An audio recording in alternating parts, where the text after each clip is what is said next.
Indiana residents are now federally known as Hoosiers, thanks to efforts from U.S. Senators Joe Donnelly and Todd Young. Even before the official designation, the term Hoosier was the preferred nickname of most residents. James Vavrick takes a look at the history of the word Hoosier, where it comes from, and how the meaning has changed over the past 2 centuries.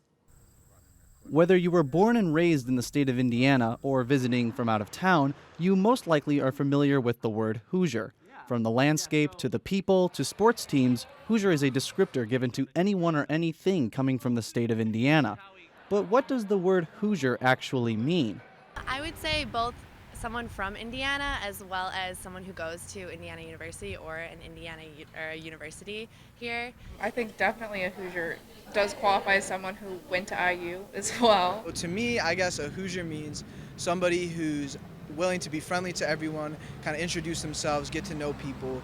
Rohan Matthew is a student at Indiana University, but was born and raised in Illinois. He considers himself a Hoosier because of the values he's gained while living in Indiana. But technically, the description might not apply. The only real definition of a Hoosier we all seem to agree on is somebody who simply lives in Indiana. Could the Hoosier meaning go any deeper than that? Who even came up with the term? I mean, the first time you hear it, if you're not from Indiana, what's a Hoosier? And if you don't know anything about IU basketball, really, what's a Hoosier? Dawn Bakken is an editor for the Indiana Magazine of History based at IU.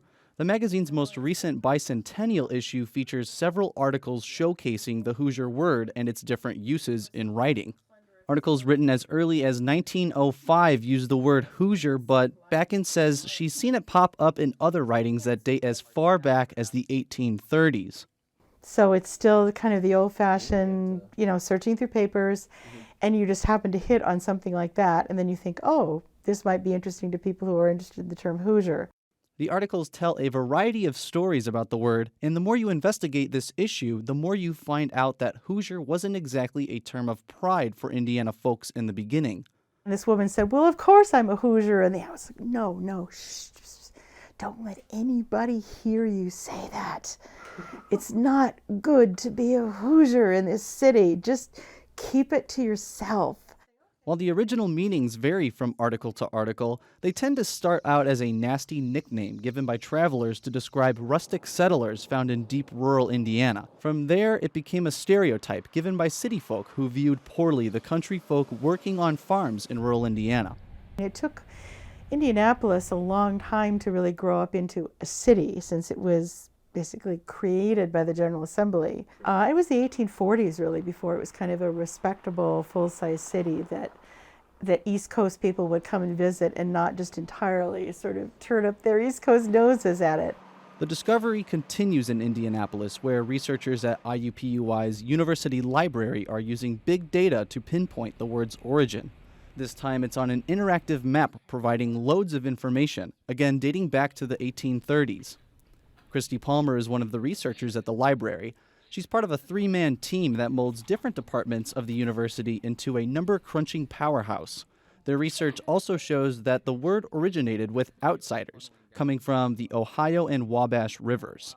So this strong connection to river life is very apparent, reinforced by the maps. When you see the instances of Hoosier appearing on the map, they are following those rivers.